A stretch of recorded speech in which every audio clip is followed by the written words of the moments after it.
Dune by Frank Herbert. Book 1 Dune. A beginning is the time for taking the most delicate care that the balances are correct. This every sister of the Ben Gesserit knows. To begin your study of the life of Muad'Dib, then take care that you first place him in his time. Born in the 57th year of the Padishah Emperor Shaddam IV, and take the most special care that you locate Muad'Dib in his place, the planet Arrakis. Do not be deceived by the fact that he was born on Caladan and lived his first 15 years there. Arrakis, the planet known as Dune, is forever his place.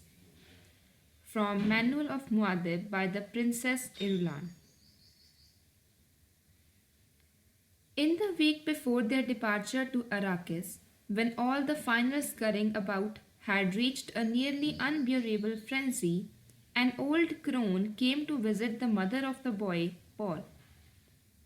It was a warm night at Castle Caladan, and the ancient pile of stone that had served the Atreides family as home for 26 generations bore that cooled sweat feeling it acquired before a change in the weather. The old woman was let in by the side door down the vaulted passage by Paul's room, and she was allowed a moment to peer in at him where he lay in his bed. By the half light of a suspensor lamp dimmed and hanging near the floor, the awakened boy could see a bulky female shape at his door, standing one step ahead of his mother.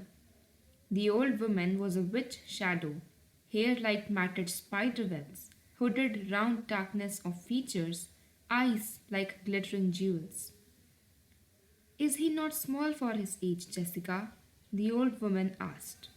Her voice wheezed and twanged like an untuned baliset.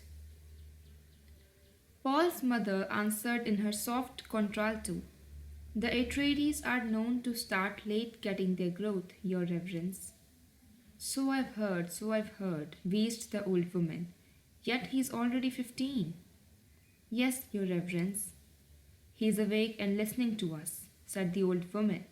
"Sly little rascal," she chuckled. "But royalty has need of slyness, and if he's really the Kwisatz Haderach, well." Within the shadows of his bed, Paul held his eyes open to mere slits. Two bird-bright ovals, the eyes of the old woman, seemed to expand and glow as they stared into his.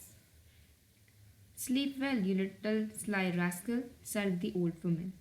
"Tomorrow you will need all your faculties to meet my Gom Jabbar."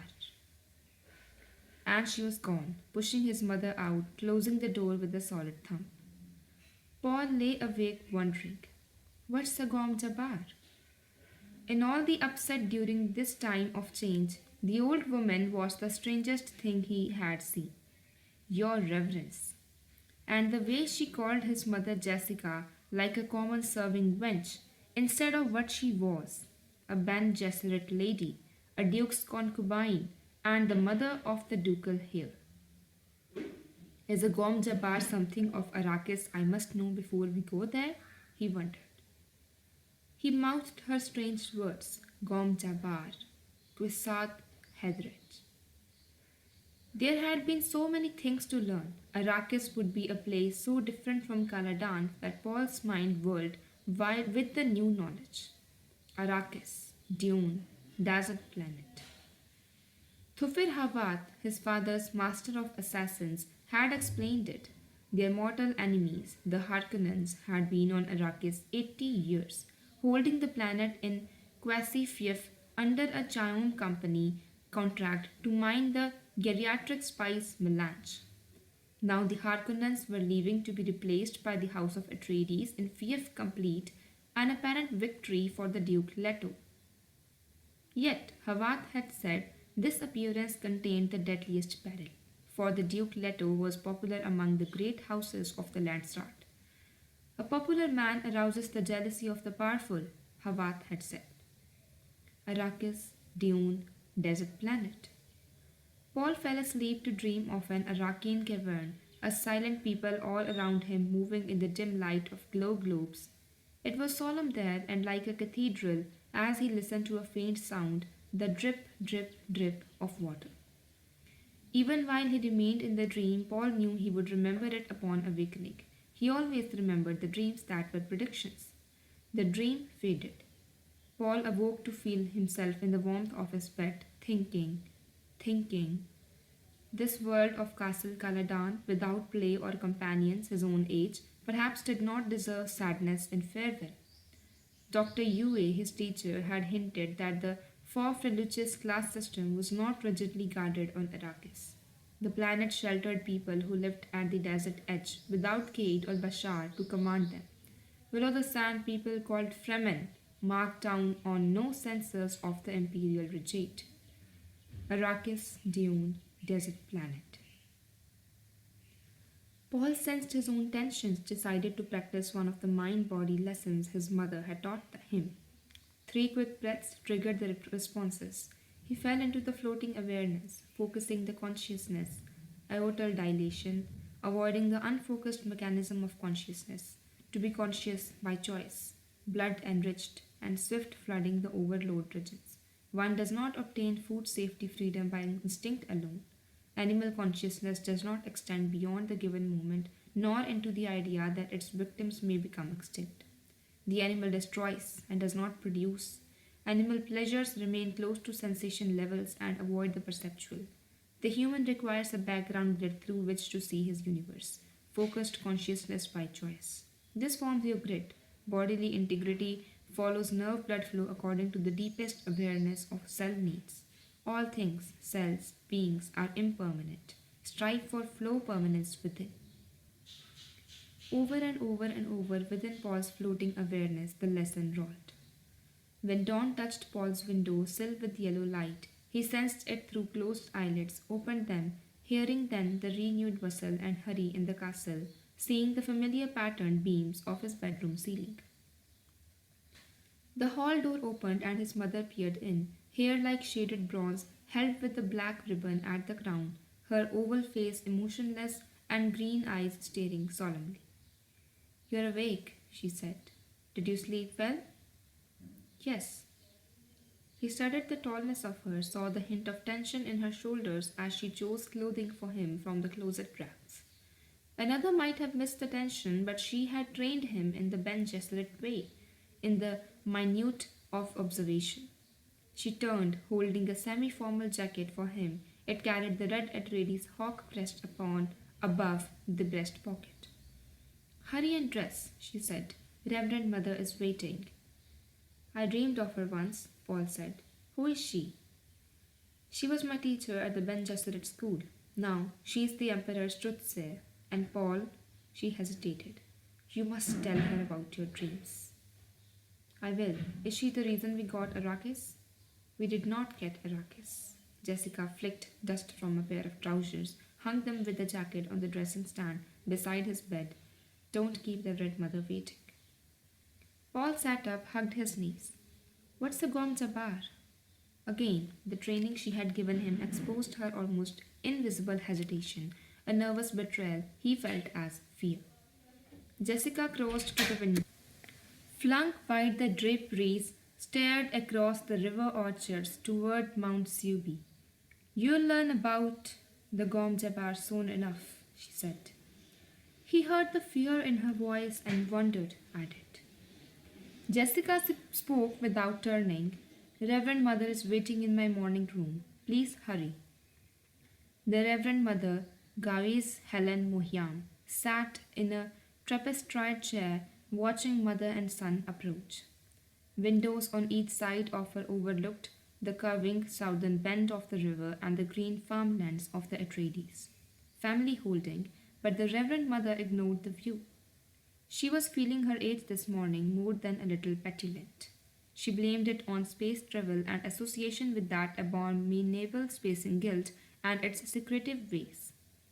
But here was a mission that required personal attention from a Ben Gesserit with the sight.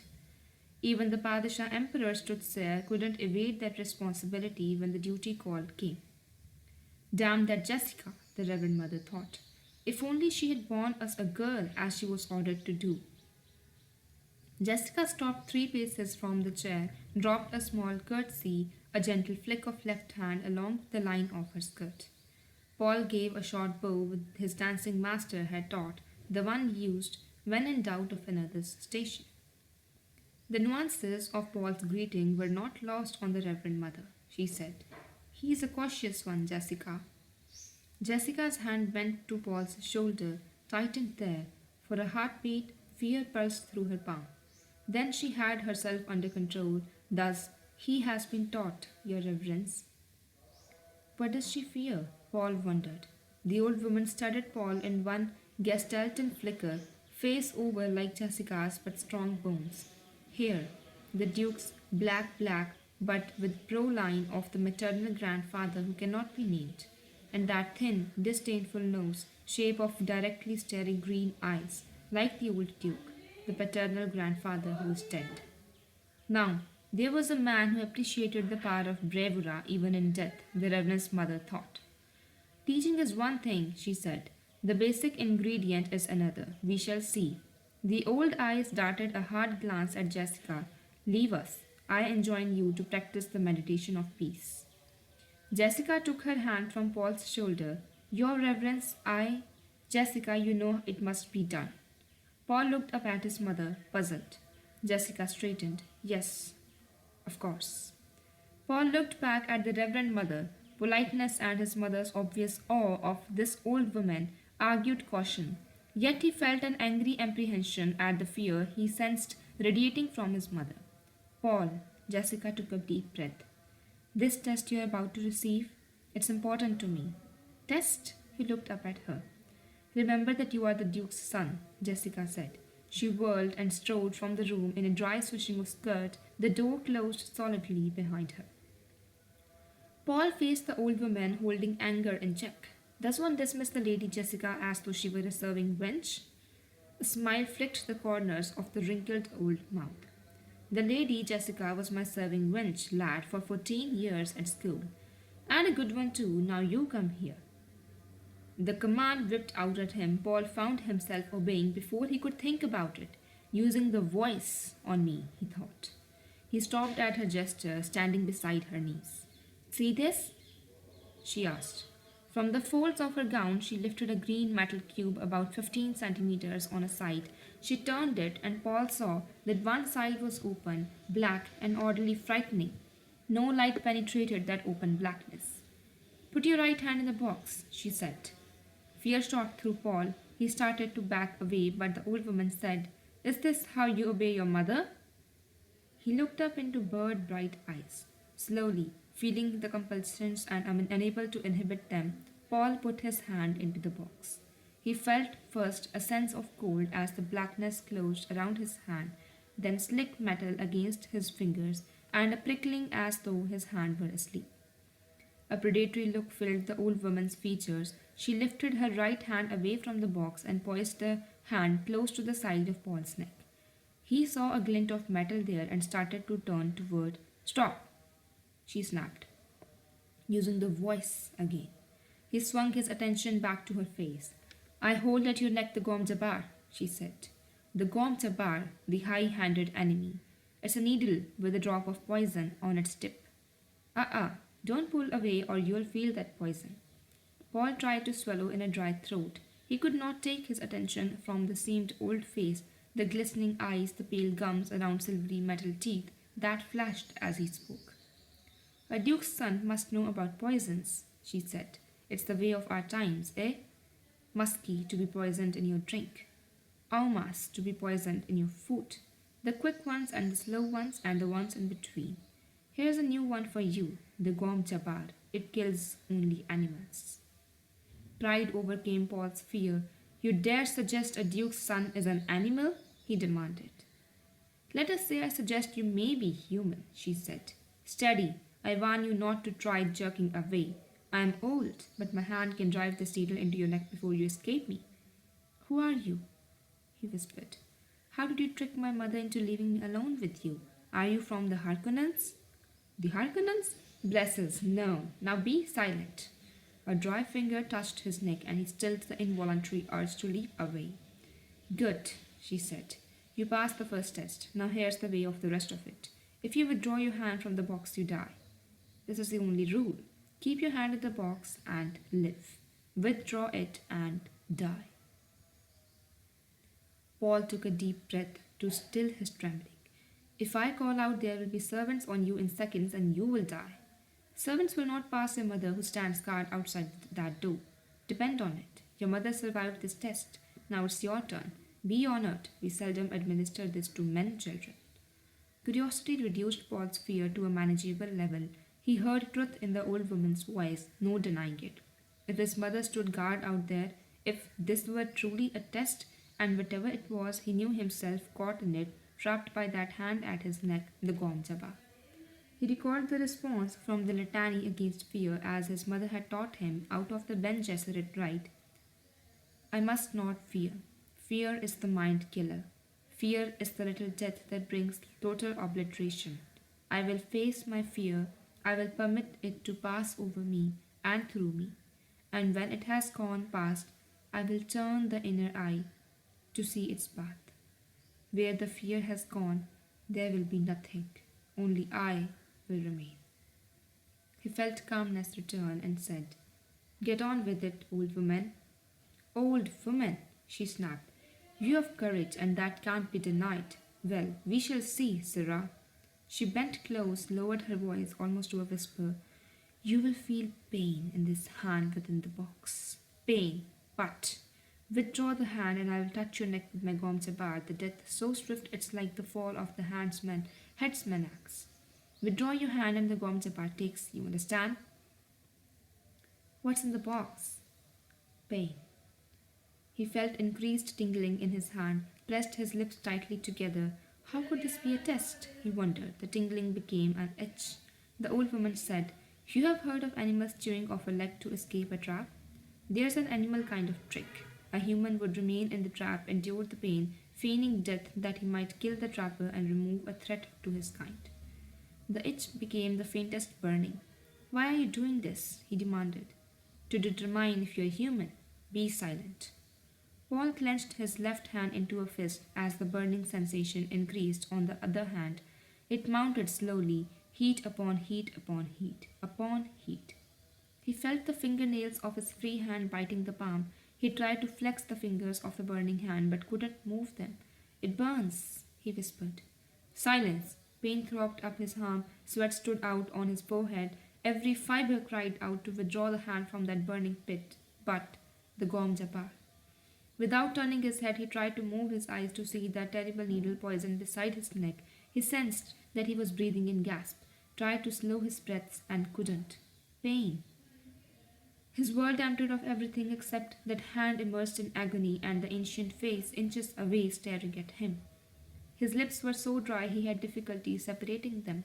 The burning, the burning. He thought he could feel skin curling black on that agonized hand, the flesh crisping and dropping away until only charred bones remained. It stopped. As though a switch had been turned off, the pain stopped. Paul felt his right arm trembling, felt sweat bathing his body. Enough, the old woman muttered. Kul Wahad, no woman child ever withstood that much. I must have wanted you to fail. She leaned back, withdrawing the Gom Jabbar from the side of his neck. Take your hand from the box, young human, and look at it. He fought down an aching shiver, stared at the lightless void where his hand seemed to remain of its own volition. Memory of pain inhibited every movement. Reason told him he would withdraw a blackened stump from that box. Do it, he snapped.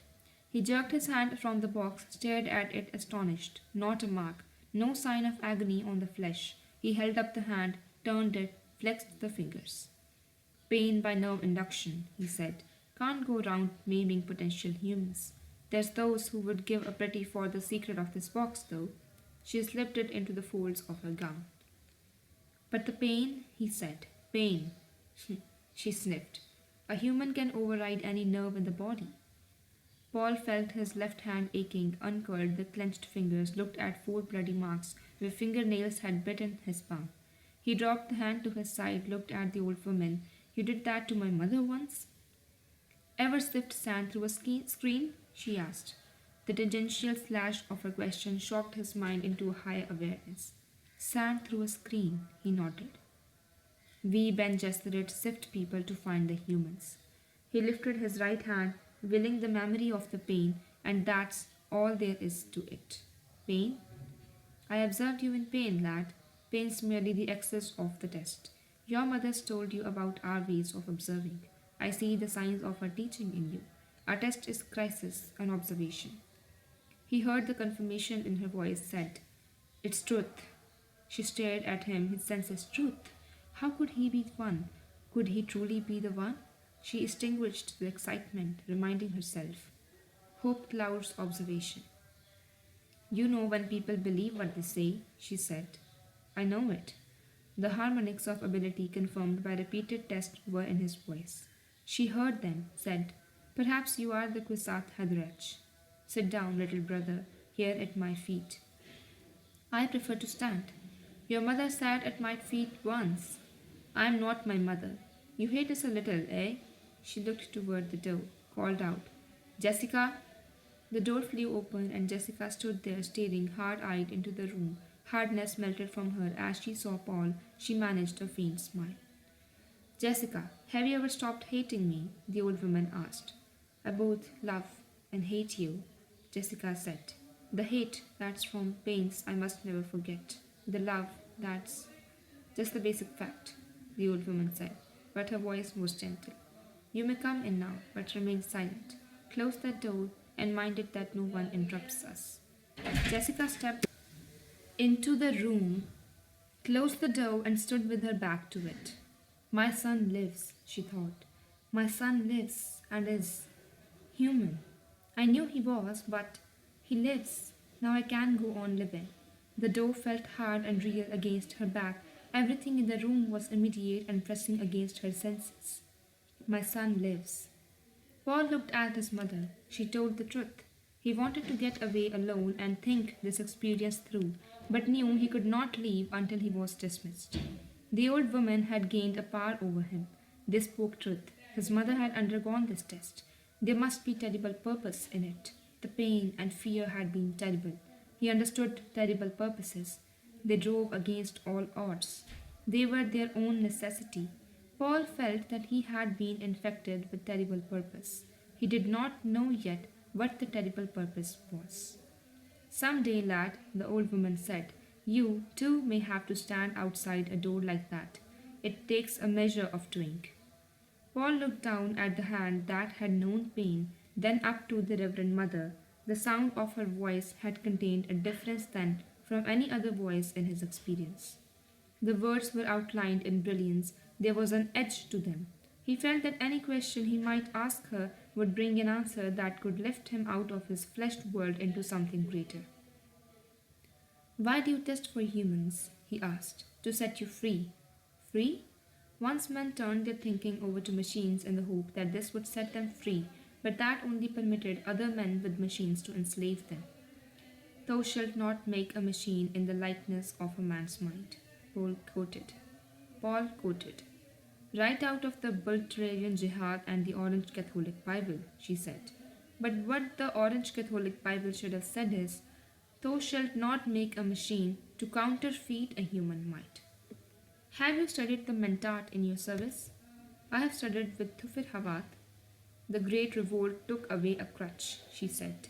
It forced human minds to develop. Schools were started to train human talents. Ben Gesserit schools? She nodded.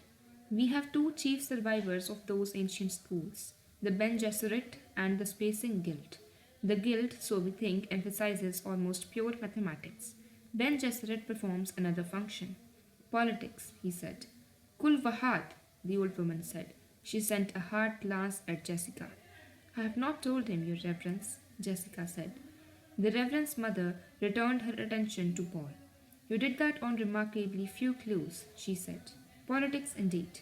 The original Ben Gesserit school was directed by those who saw the need of a thread of continuity in human affairs. They saw there could be no such continuity without separating human stock from animal stock for breeding purposes.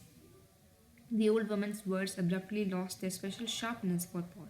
He felt an offense against what his mother called his instinct for rightness. It wasn't that Reverend Mother lied to him. She obviously believed what she said. It was something deeper, something tied to his terrible purpose. He said, "But my mother tells me many Ben Gesserit of the schools don't know their ancestry. The genetic lines are always in our records," she said. "Your mother knows that either she is of Ben Gesserit descent or her stock was acceptable in itself. Then why couldn't she know who her parents are?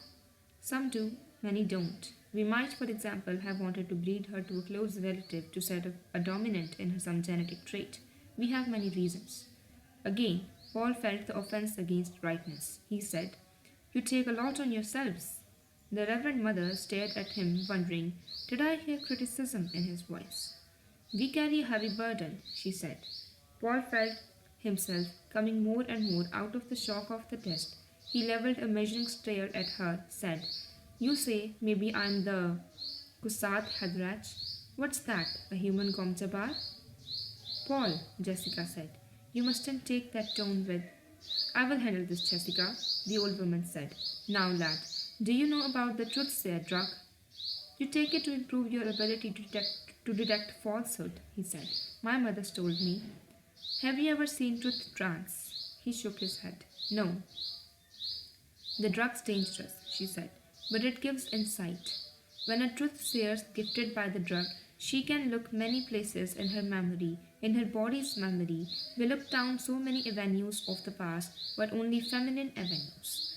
Her voice took on a note of sadness. "Yet there's a place where no truth-sayer can see.